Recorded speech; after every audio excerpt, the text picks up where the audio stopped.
Dear students, in the previous lecture we have discussed the symmetry elements in a cubic crystal, and we have seen that there are several plane of symmetries exist in a cubic crystal. In this video I will discuss about the index system to represent or specify the orientation of the atomic planes in the crystal. There are several atomic planes exist in a crystal, and the orientation of such planes can be determined by 3 points in the plane, provided that they are not collinear points, okay, meaning that they do not lie in the same line. Okay. Now the Miller indices are determined according to a set of rules, and the rules are the following. First one, you have to find out the intercepts on the axes, which is created by the planes by intercepting the planes on the axes, okay, in terms of the lattice constant a1, a2 and a3. Okay. So you get the intercepts in the 3 axes, and what you have to do next is to take the reciprocal of these numbers. Okay. So whatever intercepts you got, you take the reciprocal of that and reduce this set of numbers into smallest 3 integers by doing you take the LCM of these numbers and multiply with these numbers. Then this set of 3 numbers will be reduced to a set of 3 smallest integers, and these integers can be specified by HKL, and which is called as Miller indices of the plane. Okay. So you will be getting more understanding about these Miller indices using this example. Okay. So let us take this example. Okay. So you can see there are there is a plane. Okay, and these are the axes a1, a2 and a3. Okay. So this axis, these units are specified by lattice constant a1, a2 and a3. Okay. And along a1 the plane intercept the axis at this point, which is 3 units in terms of the lattice constant a1, and along this a2 direction the plane intercepts the axis at 2a2. Okay. And along a3 direction the plane intercept at 2a3. Okay. So you know the intercepts now. Now according to the rules you have to take the in the reciprocal of these numbers. Okay. So your intercepts are 3a1 and 2a2 and 2a3. Now you have to take the reciprocal of these numbers only. Okay. So the reciprocal of these numbers will be 1 by 3, 1 by 2 and 1 by 2. Okay. So these numbers you have numbers 3, 2, 2. Take the LCM of these numbers and multiply this set of numbers to reduce them to a set of 3 smallest integers. Okay. So you have the numbers reciprocal of the indexes, and you multiplied with the LCM here will be 6. Okay. So multiplied with this the set with the number 6. Okay. Then you will arrive at the set of numbers to be, so the Miller indices of the plane is 2, 3, 3. Okay. So this is the Miller indices of the plane. Now there are several familiar atomic planes are given here, and you can see this plane. Okay. And its Miller indices is given by 1, 0, 0. Okay. So what do you mean by this? When you have given a Miller indices, you can interpret what is the orientation of the plane actually. So how do you interpret from the Miller indices? Okay. You can see that HKL is 1, 0, 0. That means H index is 1. That means the first indices indicates that there is an intercept at the x-axis direction. Okay. So for this plane you can set this axis to be x and this axis to be y and this is to be z. Okay. And you can see that this plane is actually parallel to YZ plane. Okay, it is parallel to YZ plane. There is no intercept along Y and Z direction. Okay, meaning that the intercept is at infinity. Okay, so if you take the reciprocal of that, so the intercept along Y and Z will give you 0 and 0.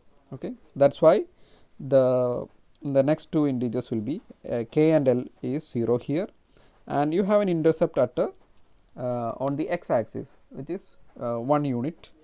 So if you take the reciprocal, it will be 1. So that's why it is having a Miller indices of 1 0 0. And similarly, you can see that this plane have intercept at 1 unit in x axis, okay, or in a1 direction, and 1 unit in a2 direction, and 1 unit in a3 direction. So the Miller indices will be 1 1 and 1. Okay, now you can also have planes inside of this cube. Okay, let us take this cube. Okay, now you can see this is x direction, this is y direction, and this is a direction.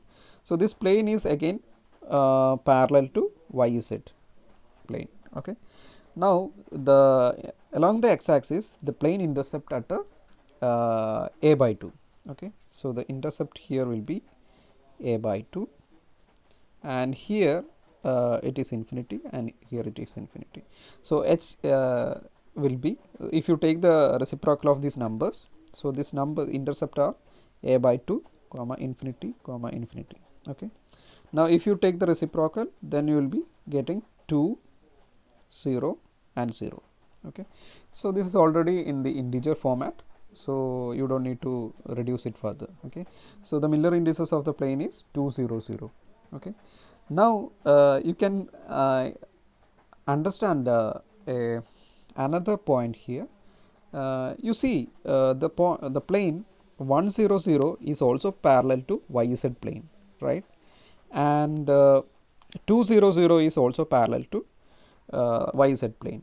So you can tell that if you have a Miller indices 1 0 0 and other planes which is having the same proportion, okay, meaning that 1 0 0 is proportional to 2 0 0, these numbers are proportional, and so such planes are all parallel planes. Okay, so if your Miller indices are in a constant proportion, then you all these planes will be parallel planes. Okay, and so this is one of the peculiarity of the Miller indices. Okay, so you can say that the Miller indices actually defines a set of planes. Okay, instead of a single plane, it can define a set of planes.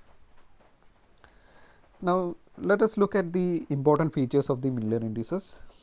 First one is, as I mentioned, all parallel equidistant planes have same Miller indices, because suppose you have 1 0 0, it can be, and 2 0 0, it can be reduced to 1 0 0 by dividing by 2. Okay, so you can reduce it to smallest integers, then 2 0 0 will be same as 1 0 0.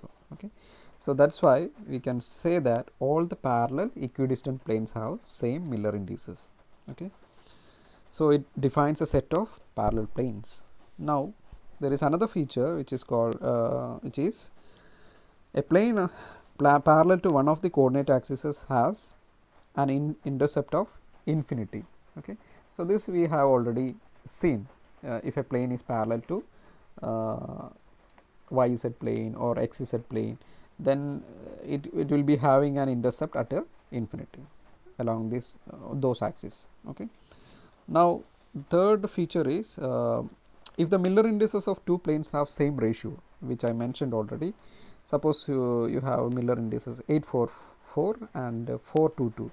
So these are all this 844 can be reduced to 422 by dividing all the integers by 2, and again 422 can be further simplified to 2 1 1. Okay. So these are, even though these are Miller indices for different planes, all these planes will be parallel planes. Okay. So then you can say that planes are parallel to each other. And another important feature is, if HKL are the Miller indices of a plane, then the plane cuts the axis into H, K and L equal segments respectively. So along this axis, this plane cut the axis into H equal segments. Okay. So along this axis it will cut to KH equal segments along x axis, and k equal segment in y axis, and L equal segments in z axis. Okay. Now again I have given certain planes here, familiar planes, and their Miller indices are specified. Suppose you can see this plane cut the y axis. Okay. So it will be having a Miller indices 1, and this plane is parallel to xz axis. So H and L index will be 0, because it is having an intercept of infinity along x and z direction. Okay. Now coming to this plane is having intercept at x and y, but it is parallel to z axis. Okay. So it is not having an intercept in the z axis. So its L indices will be 0 and x and y indexes will be 1. Now you take this plane, it is intercepting the x, y, z axis in 1 unit. So this Miller indices will be 1, 1 and 1. Okay. Now we discuss about the distribution of atoms in the planes. Okay.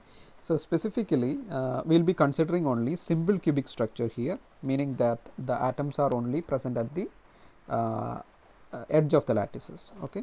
So you have 4 atoms in the top plane and 4 atoms in the bottom plane, and imagine the radius of the atoms are specified by r, and the lattice constant. Okay.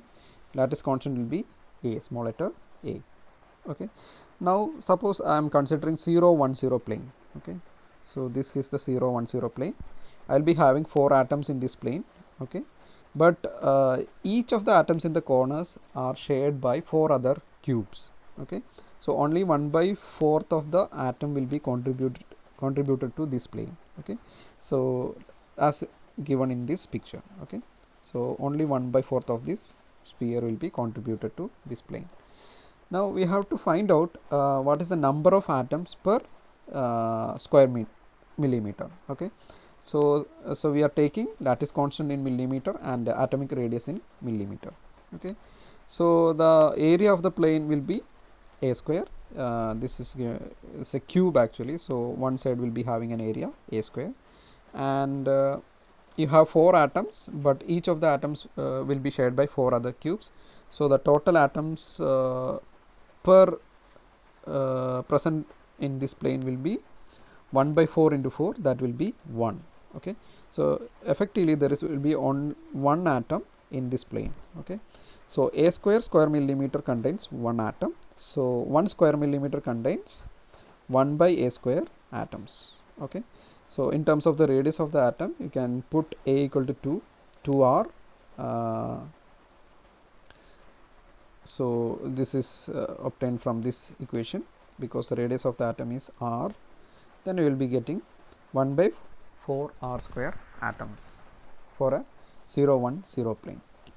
Now if you look at the 1 1 0 plane, what happens is this length is different. This is actually root 2a. So this area will be, this length is a, and a into root 2a will be root 2a square. Okay. So this has changed the area of the plane. So but the number of atoms in this plane is again 1. Okay. So because each of the edge atom will be shared by 4 other cubes. Okay. So there will be only 1/4 of the portion contributing to this plane. Okay, so you will get the number of atoms per square millimeter like this, 1/√2 into 1/4 r square. Okay. Similarly, you can find out the number of atoms per square millimeter in a 1 plane.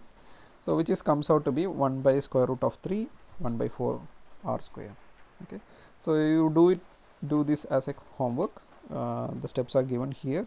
How do you calculate the area, and here the important thing to note is only 1/6 of the sphere will be contributing to the this plane. Okay, so only 1/6 of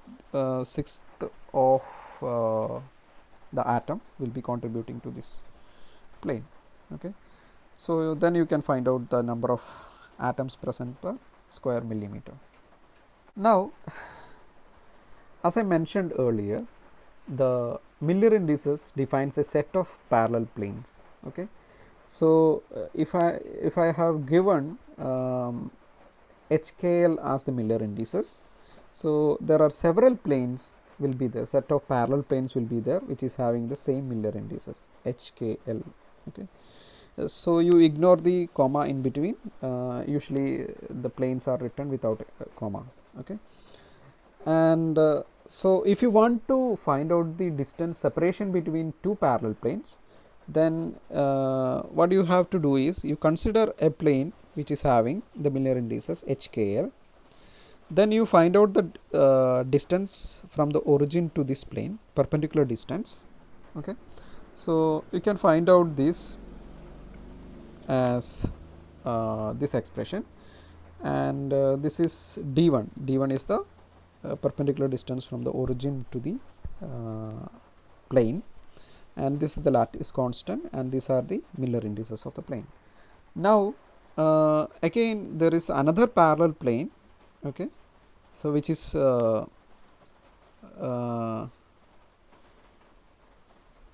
represented by the Miller indices HKL. Okay, so this will be another plane. So you can find out again the distance from the origin to the second plane, which is parallel to the first plane with the Miller indices HKL. Okay, and this you can found to be 2a by HKL square. Sorry, h square plus k square plus l square. Okay.